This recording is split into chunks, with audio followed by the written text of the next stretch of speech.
하나님 말씀 읽도록 하겠습니다. 시편 1편 1절부터 6절까지 말씀. 시편 1편 1절부터 6절까지 말씀. 우리 스크린에 틀 텐데 우리 하나님 말씀 같이 돌아가면서 교독하고 마지막 제가 그냥 쭉 읽도록 하겠습니다. 제가 시편 말씀 1절부터 6절까지 쭉 읽도록 하겠습니다. 복 있는 사람은 악인의 꾀를 쫓지 아니하며 죄인의 길에 서지 아니하며 오만한 자의 자리에 앉지 아니하고 오직 여호와의 율법을 즐거워하여 그 율법을 주야로 묵상하는 자로다. 저는 시냇가에 심은 나무가 시절을 쫓아 과실을 맺으며 그 잎사귀가 마르지 아니함 같으니 그 행사가 다 형통하리로다. 악인은 그렇지 않으며 오직 바람에 나는 겨와 같도다. 그러므로 악인이 심판을 견디지 못하며 죄인이 의인의 회중에 들지 못하리로다. 대저 의인의 길은 여호와께서 인정하시나 악인의 길은 망하리로다. 아멘. 저는 오늘부터 시작하여 매주 수요일 저녁마다 이 시편의 말씀을 한 주에 한 편씩 함께 나누면서 이 시편의 내용을 가지고 하나님 앞에 기도하는 시간을 가질 예정입니다. 근데 먼저 성도님들께 부탁의 말씀을 드리고 싶은 게 있어요. 저희가 시편의 말씀을 읽고 묵상할 때에 이 시편의 장르가 시라는 것을 생각하시면서 이 시편을 그렇게 접근하실 수 있기를 바랍니다. 우리가 말씀을 읽을 때 모세오경이 다르고 또 역사서가 다르고 또 선지서가 다 다르듯이 또 시가서도 다릅니다. 장르마다 특징이 있는데 그 특징에 맞춰서 하나님의 말씀을 읽고 이해하도록 노력해야 합니다. 우리가 시편을 읽을 때에는 시인의 마음을 가지고 시인의 감성으로 시편 기자가 어떠한 감정 상태로 이 시를 썼는가 거기에 집중해서 시편을 읽어야 합니다. 그래야지 더 큰 은혜가 있을 겁니다. 오늘 저희는 먼저 시편 1편 말씀을 나눌 겁니다. 시편 1편은 어쩌면 시편 중에서 저희들에게 가장 잘 알려진 친숙한 시 중에 하나예요. 그런데 이 시가 정말로 무엇을 의미하는가 우리가 오늘 말씀을 통해서 정확하게 잘 깨달을 수 있기를 소망해요. 제가 먼저 1절 말씀을 읽도록 하겠습니다. 복 있는 사람은 악인의 꾀를 쫓지 아니하며 죄인의 길에 서지 아니하며 오만한 자의 자리에 앉지 아니하고 했어요. 시편 1편의 1절이 복 있는 사람은 이라고 이렇게 시작하고 있죠. 여기서 복 있는 사람은 뭘 의미하는가? 이렇게 살 때에 너에게 복이 있을 것이다 이런 의미가 아니에요. 이 말은 이미 하나님의 축복을 누리며 사는 사람은 이런 뜻이에요. 오늘 말씀을 나누면서 이 내용이 조금 더 잘 이해가 되실 거라고 저는 생각이 들어요. 그러면 어떠한 삶을 사는 자가 하나님의 복을 누리며 사는 사람인가? 1절에서 다시 1절 말씀 비춰주면 좋을 것 같아요. 뭐뭐뭐 하지 않는다라고 세 가지 표현을 했는데 그 세 가지가 뭐였냐면 악인의 꾀를 쫓지 않고 죄인의 길에 서지 않고 오만한 자의 자리에 앉지 않는 사람이다라고 말하고 있어요. 여기서 악인 또 죄인 또 오만한 자는 비록 세 가지의 다른 단어로 기록되어 있지만 같은 의미로 사용되고 있다고 생각하시면 될 것 같아요. 그러니까 악인, 죄인, 오만한 자는 하나님의 뜻대로 살지 않고 자기 마음대로 죄악된 삶을 사는 자를 의미하는 겁니다. 그리고 여기서 사용된 꽤, 길, 자리라는 단어 안에는 아주 중요한 의미가 또 담겨져 있어요. 꾀라는 단어는 생각의 영역을 의미하는 거예요. 그리고 길이라는 단어는 행위의 영역을 의미하는 것이고 자리라는 단어는 교제의 영역을 의미하는 겁니다. 그러니까 누가 하나님의 복을 누리면서 사는 사람인가?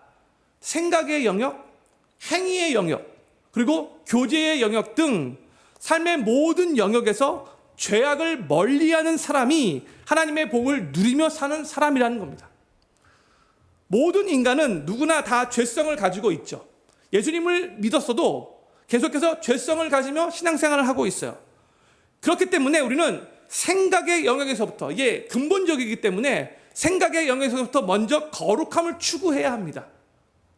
우리의 삶은 결국 우리의 생각의 결과예요. 그렇기 때문에 우리가 악한 생각을 하게 되면 자연적으로 우리의 언어와 우리의 행동이 악하게 될 수밖에 없어요. 생각에서부터 비롯됐다는 거예요. 우리의 언어와 우리의 행동이. 또한 우리가 만나서 함께 교제하는 사람들에 대해서도 한번 생각해 보면 좋을 것 같아요. 잘 가려서 교제해야 한다는 거예요. 우리가 악인들과 어울리게 되면 우리는 그 악인으로부터 영향을 받아서 우리의 삶이 악하게 변질될 수 있다는 거예요. 우리가 계속 불평하고 원망하는 사람들과 교제하다 보면은요, 우리도 모르는 사이에 영향을 받아서 계속해서 불평하고 원망하는 삶으로 변질될 거예요. 죄 짓는 것도 전염성이 있고요, 경건하게 사는 것도 전염성이 있습니다. 우리가 교제하는 사람들에게 쉽게 영향을 받는다는 것을 우리가 알아야 돼요. 깨달아야 돼요. 이거 부인할 수 없어요. 그렇기 때문에 하나님의 사람들은 악한 자들을, 불경건한 사람들을, 자꾸 죄를 짓게 유혹하는 사람들을 멀리해야 하는 거예요. 잠언서 13장 20절 말씀입니다. 지혜로운 자와 동행하면 지혜를 얻고 미련한 자와 사귀면 해를 받느니라 했어요. 미련한 자와 사귀면 해를 받대요. 어떤 사람은 나로 하여금 계속해서 죄를 짓도록 유혹하는 사람이 있어요. 그렇죠? 어떤 사람은 한번 만나고 교제를 한 후에 집으로 돌아갔는데 나로 하여금 하나님과 더 가까워지게 한 것보다 오히려 세상과 더 가까워지게 만든 그런 사람이 있어요. 교제한 다음에 정말 내가 하나님 더 잘 믿어야지 이런 마음이 들어야 되는데 더 세상의 유혹에, 더 세상 것에 더 마음이 끌리게 된다는 거죠. 그러면 그런 사람하고는 어느 정도 거리를 두는 것이 지혜예요. 신앙생활을 위해서. 그리고 제가 예전에 말씀드렸죠. 우리가 항상 사람들과 같이 이 교제를 가질 때 이 사람이 정말 나의 교제의 대상인가 전도의 대상인가 이걸 항상 정확하게 딱 선을 그어야 된다는 거였어요. 그러니까 우리는 전도의 대상자로 사람들을 만나서 예수님을 증거하고 이들을 예수님께로 인도해야 하는 그 사명이 있잖아요. 그런데 교제의 대상은 우리가 잘 분별해야 된다는 거죠. 그리고 시편 이 1편 1절 말씀을 잘 살펴보면 참 재미있는 사실을 하나 발견하게 됩니다. 1절 말씀 다시 한번 비춰주시기 바라요. 여기 1절에 사용된 동사가 이제 세 가지가 있어요. 첫째는 쫓다, 영어로 하면 walks, 그죠? 두 번째 동사는 서다, stand. 세 번째 동사는 앉다, sit예요. 학자들은 시편 기자가 우연히 이 세 개의 동사를 사용한 것이 아니라 이 동사들이 나열된 순서에서 주는 그 메시지가 있다라고 주장을 해요. 우리가 악한 길, 죄인의 길을 걸어가다 보면 walk 하다 보면 나도 모르는 사이에 거기에 서 있게 되죠. 스탠드 하게 돼요. 그렇죠? 그리고 어느새 스탠드 하고 있다가 나도 모르는 사이에 그곳에 앉게 돼요. sit 하게 돼요. 그렇죠? 나는 그냥 걸어가려고만 했습니다. 이렇게 말하지만 나도 모르는 사이에 거기에 서 있다가 앉게 돼요. 그러다가 거기에 머물러 안주하는 우리의 모습을 발견하게 됩니다. 그러니까 그 길이 만약에 죄악의 길이라면 우리는 처음부터 아예 얼씬도 하지 말아야 된다는 거예요. 우리는 처음에는 그냥 걸어가려고 했다가도 나도 모르게 서 있게 되고 나도 모르게 앉아서 안주하게 되는 그런 경향이 우리 가운데 있기 때문에 그렇다는 거예요. 그리고 우리는 거의 대부분 알아요. 이미 이게 지금 하나님의 뜻이 아니구나. 대충 다 거의 알아요. 그렇죠? 다 알아요. 근데 그때 대충 딱 감이 왔을 때 과감하게 그것을 하지 말아야 돼요. 피해야 돼요. 우리 마음이 결심해야 돼요. 그런데 만약에 호기심을 가지고 미적미적하게 되면 결국 그 유혹에 넘어가게 될 수밖에 없어요. 연약한 우리 육신이 때문에. 그렇기 때문에 처음부터 그 일이 하나님이 기뻐하시지 않는 일이라면, 죄악된 길이라면, 그렇게 느껴진다면 처음부터 그 근처에 가지 않도록 최선을 다해 노력해야 합니다. 그게 바로 하나님의 복을 누리는 자의 삶인 겁니다. 둘째로 하나님의 복을 누리며 사는 자는 하나님의 말씀을 가까이 하며 말씀을 통해 기쁨을 찾는 사람. 1절에서는 아니하며 소극적인 그런 내용을 나눴다면 이제 2절에서는 적극적인 내용을 나눕니다. 2절 말씀 같이 읽겠습니다. 시작. 오직 여호와의 율법을 즐거워하여 그 율법을 주야로 묵상하는 자로다 했어요. 여기에 나오는 여호와의 율법은 하나님의 말씀으로 이해하시면 됩니다. 복 있는 사람은, 즉 아까도 말씀드렸듯이 하나님의 복을 누리며 사는 자는 하나님의 말씀을 즐거워한대요. 그 다음에 그 말씀을 주야로 묵상한대요. 이게 하나님의 복을 누리며 사는 사람들의 특징이에요. 예수님을 믿는 우리 크리스찬들은요, 이미 우리 하나님께로부터 예수님을 믿을 때에 놀라운 영적인 축복을 이미 받았어요. 이미 받았어요. 하나님의 모든 영적인 축복을. 에베소서 1장 3절 말씀 같이 한번 읽었으면 좋을 것 같아요. 같이 읽겠습니다. 시작. 찬송하리로다. 하나님 곧 우리 주 예수 그리스도의 아버지께서 그리스도 안에서 하늘에 속한 모든 신령한 복으로 우리에게 복 주시되 했어요. 이게 다 복 주시되가 이게 과거형 동사예요. 모든 신령한 복으로 우리에게 복 주셨다예요. 그렇죠? has blessed us예요. 과거형이에요. 하나님은 이미 예수님을 삶의 구세주로 영접하는 바로 그 크리스찬들에게 하나님 하늘에 속해 있는 모든 신령한 복으로 우리에게 이미 축복해 주셨어요. 그런데 우리가 하나님이 이미 주신 그 하늘의 모든 신령한 복을 누리지 못하며 살 때가 종종 있잖아요. 언제 그러는가? 첫 번째는요, 오늘 본문 말씀 1절과 연관돼서 우리가 죄악된 삶을 살 때 그런 거고요. 두 번째는 오늘 2절 말씀과 연관돼요. 하나님의 말씀을 멀리하며 하나님 말씀과 무관한 삶을 살 때 그렇게 되는 거예요. 하나님이 이미 우리들에게 모든 영적인 신령한 복을 주셨는데 우리가 죄악된 삶을 살고 하나님의 말씀과 멀리하는 삶을 살면 그 영적인 축복을 누리며 살지 못한다는 거죠. 사랑하는 필금교회 성도님들, 요즘 얼마나 하나님의 말씀을 즐거워하며 그 하나님의 말씀을 묵상하며 살고 계시는지요. 시편 119편 103절에서 시편 기자가 이렇게 고백을 했어요. 주의 말씀의 맛이 내게 어찌 그리 단지요 내 입에 꿀보다 더하니이다 했어요. 말씀의 맛이 너무나 달아서 꿀보다 더 달대요. 여기서 꿀의 의미는 그 당시 사람들의 머릿속에 가장 달콤하고 가장 맛있게 여겨지는 맛을 대표하는 단어예요. 꿀이. 그런데 하나님의 말씀이 그 꿀보다도 모든 사람들이 가장 달콤하다고 여겨지는 바로 그 꿀보다도 더 달고 더 맛있다라고 지금 고백을 하고 있는 거죠. 저는 바로 이 고백, 이 시편 기자의 고백이 우리 모두의 고백이 되기를 간절히 소망합니다. 잠이 안 올 때 성경책 읽으면 잠이 잘 와요 이렇게 말하는 사람이 있는데 이건 정말 무슨 의미인지 알겠지만 잠이 막 올 때도 하나님의 말씀을 읽으면 막 마음이 막 뜨거워져가지고 잠이 안 오는 게 더 정상인 거예요. 신앙이라면.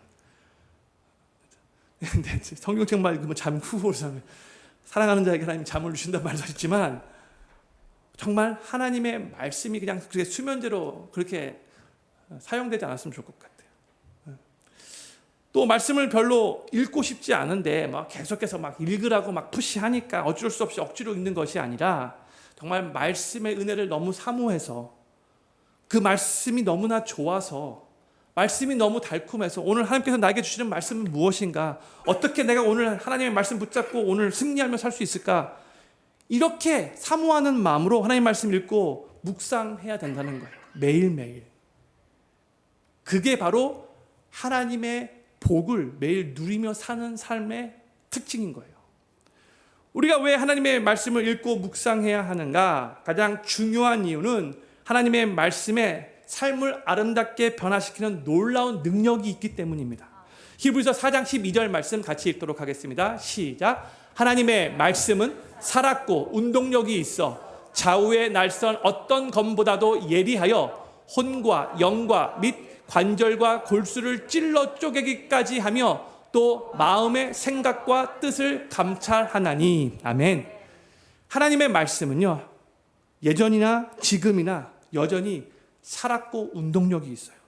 여전히 파워풀해요. 여전히 사람들의 삶을 변화시키는 능력이 예전뿐만이 아니라 2000년 전뿐만 아니라 지금 오늘도 하나님 말씀에 있다는 것을 우리가 믿어야 돼요.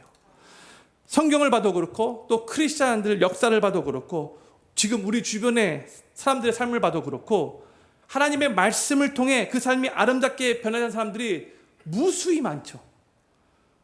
알코올 중독자도 또 마약 중독자도, 삶이 너무 힘들어 절망 가운데 자살까지 시도했던 사람도 하나님의 말씀으로 인해 그 삶이 180도 완전 변화된 삶을 사는 사람들이 아주 많이 있어요. 희한해요. 말씀을 그냥 읽었는데, 말씀을 그냥 들었는데 삶이 변화되는 거예요. 이거는 뭐 세상적인 말이 아니잖아요. 하나님 말씀이니까. 조금만 일에도 걱정되고 막 불안했던 사람이 말씀을 믿고 모든 것을 주님께 맡기며 그 후부터는 평강을 누리는 삶이 돼요. 누군가를 향하여 막 증오하고 미워하는 마음이 있었는데 이제 하나님 말씀에 순종하여 모든 사람을 다 사랑하라는 그 말씀에 순종하고 원수까지 사랑하는 그 말씀에 순종, 용서하라는 그 말씀에 순종, 그 사람마저도 용서하고 용납했더니 정말로 하나님이 주는 그 평강을 누리게 됐어요. 하나님의 말씀을 통해 점점 죄를 멀리하고 점점 성화된 삶을 이루어가며 예수님을 닮아가는 사람들이 아주 많이 있어요. 말씀이 주는 능력인 거예요. 그런데 만약 하나님의 말씀이 나의 삶에 별로 영향을 주지 않고 있다면 그건 하나님 말씀에 문제가 있는 것이 아니라 말씀을 향한 나의 태도에 문제가 있는 거죠. 하나님의 말씀을 향한 사모함과 그 경외심이 사라져 버렸기 때문에 그런 거예요. 나 안에 문제가 있는 거예요. 내 안에. 저는 필그림교회 모든 성도님들이 하나님 말씀을 더 많이 사모하시고 이 말씀을 더 많이 묵상하시기를 바라고, 또한 하나님의 말씀대로 살기 위해 최선을 다해 노력하심으로 계속해서 삶의 아름다운 변화들을 경험하시게 되기를 우리 구주 예수님의 이름으로 간절히 축원합니다. 이제 3절에서는 죄악을 멀리하고 하나님 말씀을 가까이 하는 그 복 있는 사람이 누리게 되는 은혜와 축복을 우리들에게 알려줘요. 3절 말씀 같이 읽겠습니다. 시작. 저는 시냇가에 심은 나무가 시절을 쫓아 과실을 맺으며 그 잎사귀가 마르지 아니함 같으니 그 행사가 다 형통하리로다. 아멘. 여기에 보면 복 있는 사람을 시냇가에 심겨진 나무에 비유하고 있죠. 나무의 입장에서 시냇가에 심겨진다는 것은 가장 복된 나무라고 말할 수 있어요. 왜냐? 나무에게 물은 필수적인데 물이 없으면 그냥 죽어버리는 건데 시냇가에 심겨진 나무는 항상 물을 공급받기 때문에 물 걱정할 필요가 없는 거예요. 그러면서 시냇가에 심겨진 나무의 두 가지 특징을 여기서 말해주고 있죠. 시냇가에 심겨진 나무는 계속해서 물을 공급받기 때문에 첫 번째로 시절을 쫓아 과실을 맺는데요. 이거는 열매 맺는 삶을 산다라는 의미인 거죠. 그 다음에 두 번째로 잎사귀가 마르지 않는데요. 이건 계속해서 풍성한 삶을 산다라는 의미인 거예요. 나무가 열매를 맺지 못한다면 나무로서 재구실을 하지 못하는 거예요. 사과나무는 사과를 맺어야 하고 포도나무는 포도를 맺어야 하는 거예요. 그렇죠? 그런데 죄악을 멀리하고 1절의 말씀이죠. 그 다음에 하나님의 말씀을 가까이 하는 2절 말씀이죠. 이런 복 있는 사람은, 그렇게 하나님의 복을 지금 누리며 사는 사람은 이렇게 열매 맺는 삶을 살게 될 거라는 거예요. 또한 시냇가에 심겨진 나무는 그 잎사귀가 마르지 않는 것 같대요. 이 땅에서는 때때로 가뭄이 있고 또 땅이 가물면 나무 잎사귀가 마르게 됩니다. 그러나 시냇가에 심겨진 나무는 물을 항상 공급받고 있기 때문에 시드는 일이 없는 거예요. 항상 푸르름 가운데 풍성함을 누릴 수 있대요. 이게 하나님의 약속의 말씀이에요. 근데 우리가 예수님을 삶의 구세주로 영접하고 예수님을 믿어 크리스찬이 되었다면 우리는 예수님 안에서 열매 맺고 이런 풍성한 삶을 사는 것이 당연한 겁니다. 예수님께서 한 번은 이런 말씀을 하셨어요. 요한복음 7장 37절 38절 말씀이에요. 누구든지 목마르거든 내게로 와서 마시라. 나를 믿는 자는 성경의 이름과 같이 그 배에서 생수의 강이 흘러나리라 했어요. 예수님을 믿는 자는, 그렇죠? 예수님 삶의 구세주를 영접한 크리스찬은 그 배에서 생수의 강이 흘러나는 것이 당연한 거예요. 예수님을 믿을 때 그 배에서 생수의 강이 흘러난대요. 이게 진리예요. 이게 하나님께서 선포하신 말씀이에요. 또한 예수님이 이 땅에 오신 이유를 요한복음 10장 10절에서 유명한 말씀이죠. 이런 말씀을 하셨어요. 이 말씀 같이 읽겠습니다. 시작. 도둑이 오는 것은 도둑질하고 죽이고 멸망시키려는 것뿐이요 내가 온 것은 양으로 생명을 얻게 하고 더 풍성히 얻게 하려는 것이라. 아멘.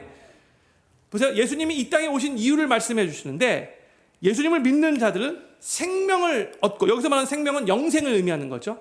그렇죠? 육신적인 생명은 이미 얻었으니까 영생을 의미하는 거예요. 그리고 그것뿐만이 아니라 풍성한 삶을 누리게 된다라고 말씀하세요. 예수님을 믿을 때 예수님은 예수님을 믿는 자들에게 영생을 주시고 또한 풍성한 생명을 누리게 하기 위해서 이 땅에 오셨다라고 알려주신 거예요. 그러니까 예수님을 삶의 구세주로 영접하는 그 순간에 우리 크리스찬들은 영생을 얻게 되는 것뿐만이 아니라 우리의 삶은 이 세상에서부터 영적으로 풍성한 생명을 누리며 살 수 있게 된 거예요. 저 천국에 가서 풍성한 삶을 누리는 것이 아니라 이 땅에서부터 그 풍성한 삶을 누릴 수 있게 된 거예요.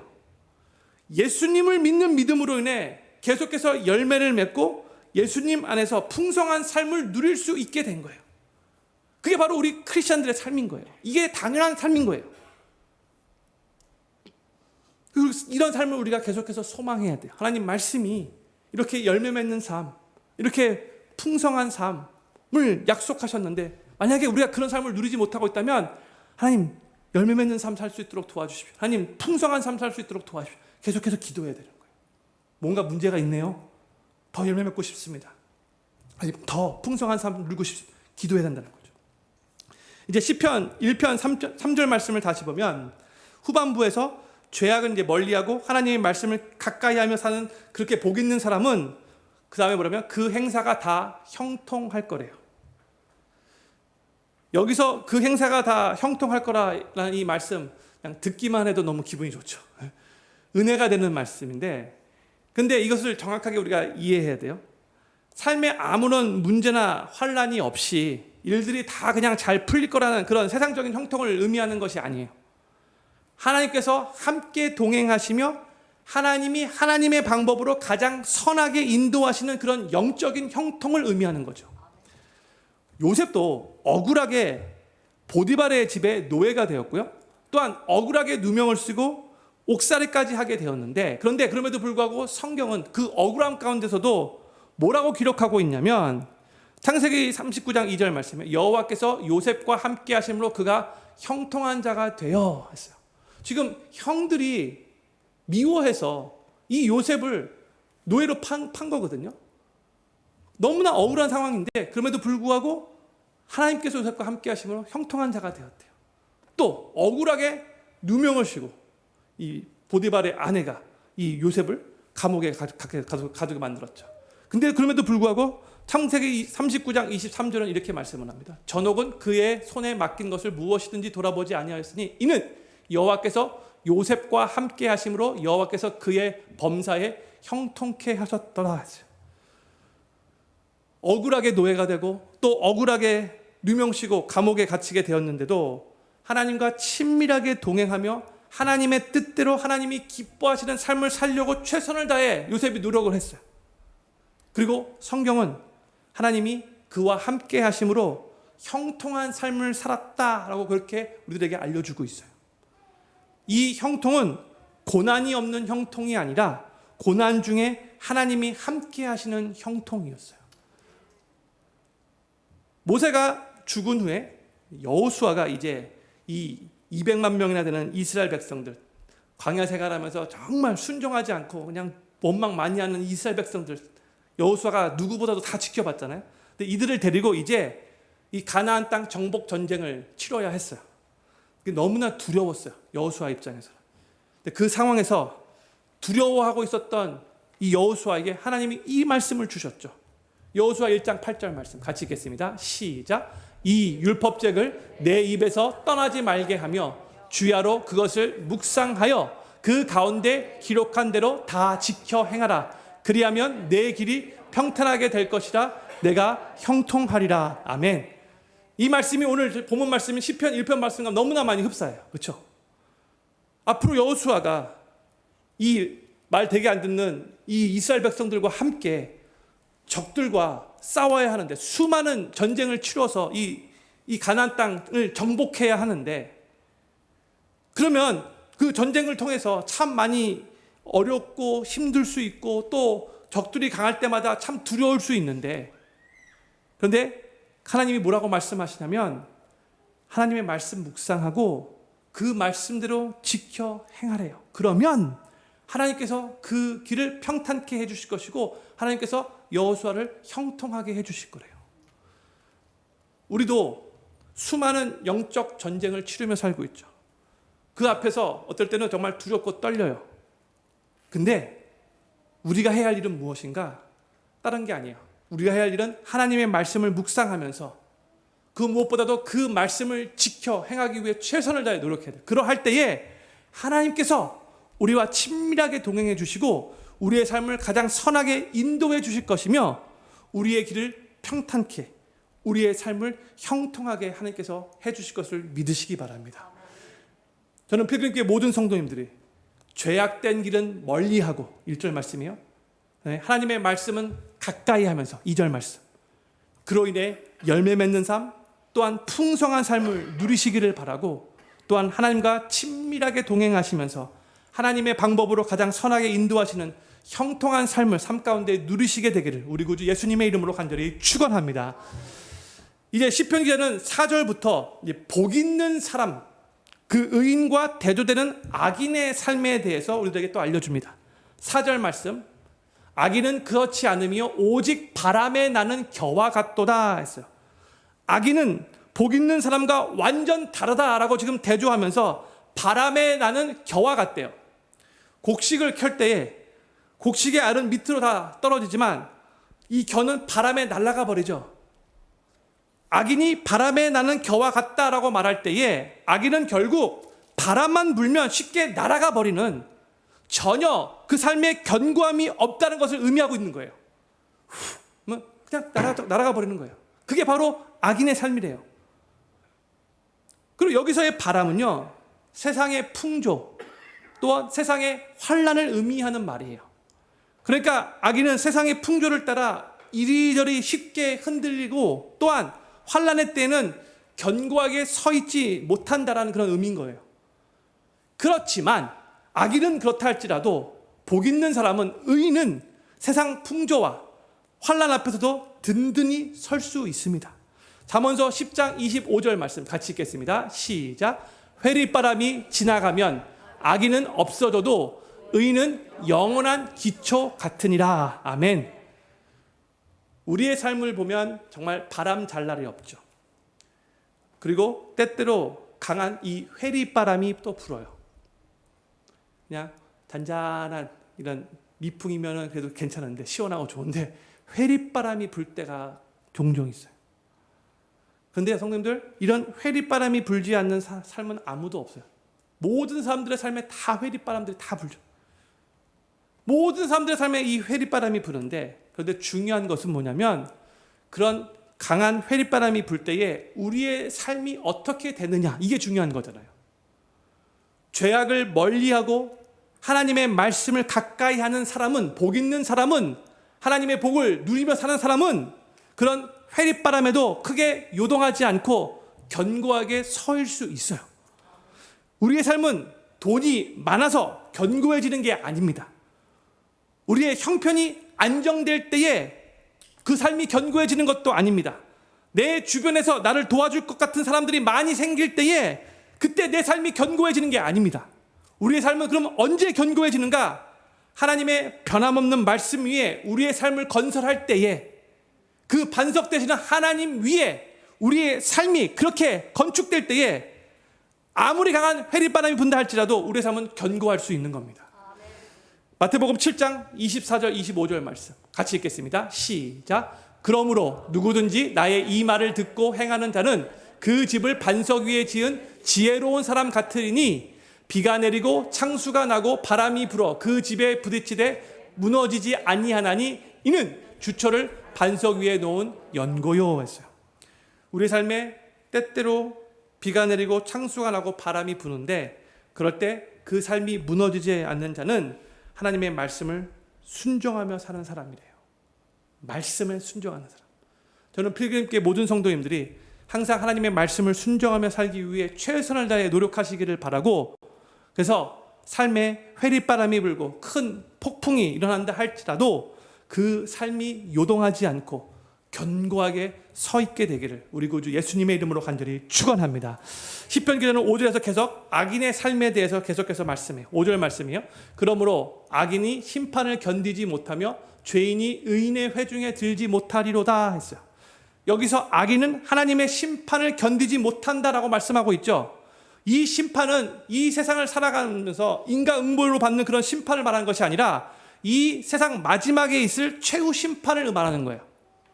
모든 것이 다 잘 나가고 모든 것이 다 평안해 보일 때는 악인의 삶과 의인의 삶이 별 차이가 없다라고 생각이 들어요.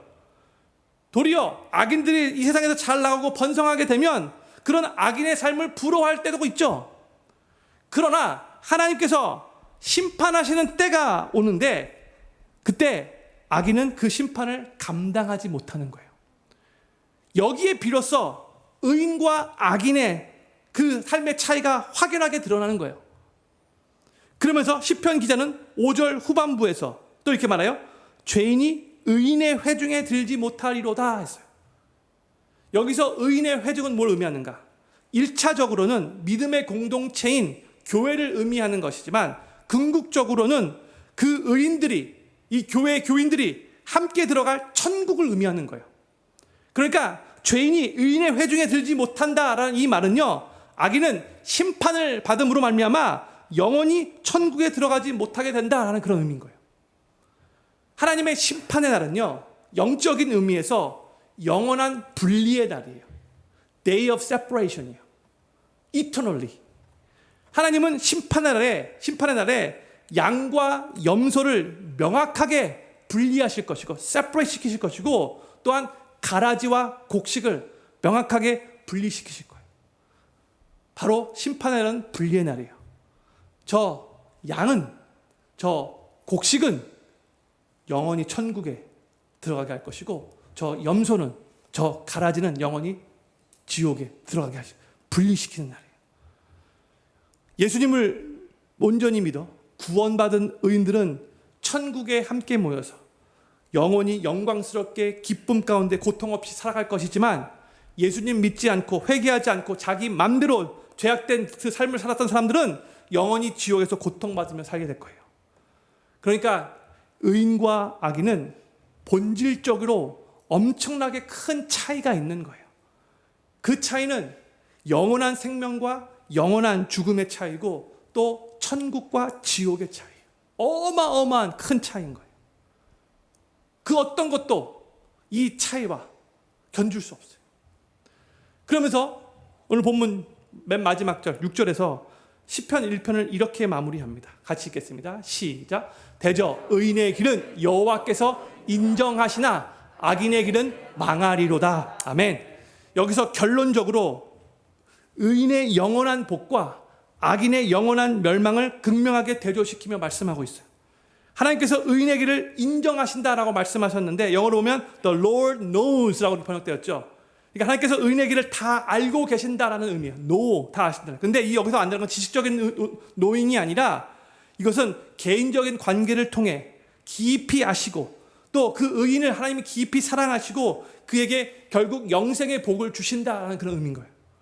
그러나 악인의 길은 결국 망할 거래요. 악인은 하나님을 경외하지 않고 하나님의 뜻을 불순종하며 불의와 죄악된 삶을 살면서도 끝까지 회개하지 않기 때문에 하나님께서 결국 심판하실 겁니다. 그리고 이 세상에서 아무리 많은 부와 재물을 쌓았다 할지라도 악인의 모든 것들은 다 허무하게 사라질 수밖에 없어요.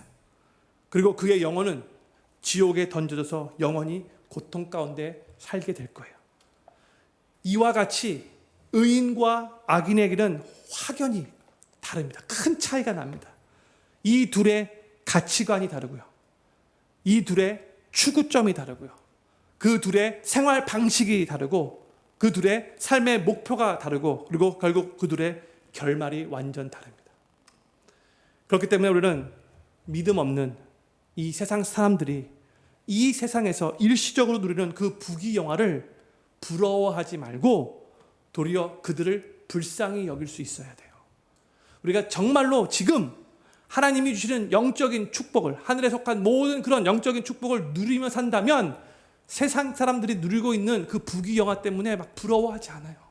내가 갖고 있는 게 더 소중하고 더 좋은 것을 알기 때문에. 근데 이걸 누리지 못하고 있으니까 자꾸 세상 사람들이 누리는 것이 더 자꾸 부러워지는 거예요. 저는 필그림교회 모든 성도님들이 하나님 없이 사는 악인들의 삶을 부러워하지 않기를 바라고, 도리어 이 하나님이 우리에게 이미 주신 그 영적인 축복을 매일매일 삶 속에서 누리시면서 세상의 일시적인 것에 연연하지 않고 저 영원한 천국을 소망하며 하루하루 승리하며 살아가시게 되기를 우리 구주 예수님의 이름으로 간절히 축원합니다. 오늘 말씀 같이 통해서 시편의 기도를 드리고 싶어요. 오늘 같이 기도 제목이 제가 6가지를 나눴는데, 먼저 제가 읽도록 하겠습니다. 하나님이 기뻐하지 않는 죄악된 길이라면 아예 처음부터 그 근처에 가지 말게 하소서. 그다음에 두 번째, 하나님의 말씀을 더 사모하고 더 많이 묵상하게 하시고 하나님의 말씀대로 살기 위해 최선을 다해 노력할 때 계속 아름다운 변화들을 삶에 경험하게 하소서. 그다음에 세 번째, 죄악된 길은 멀리하고 하나님의 말씀을 가까이 하면서 그로 인해 삶에 많은 열매를 맺고 영적인 풍성함을 누리게 하소서. 네 번째입니다. 하나님과 친밀하게 동행하면서 하나님의 방법으로 하나님이 가장 선하게 인도하시는 하나님 안에서의 형통한 삶을 살게 하소서. 다섯 번째로, 하나님의 말씀을 순종하며 살면서 삶을 반석 위에 건설하는 지혜로운 자가 되게 하시고 삶에 회리바람이 불고 큰 폭풍이 쳐도 요동하지 않고 견고하게 서 있게 하소서. 여섯 번째로, 하나님 없이 사는 악인이 이 세상에서 일시적으로 누리는 부귀영화를 부러워하지 않게 하시고 도리어 하나님께서 이미 우리에게 주신 영적인 축복을 누리며 살게 하소서. 잡심으로 기도하기를 원합니다. 기도하겠습니다.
주세요.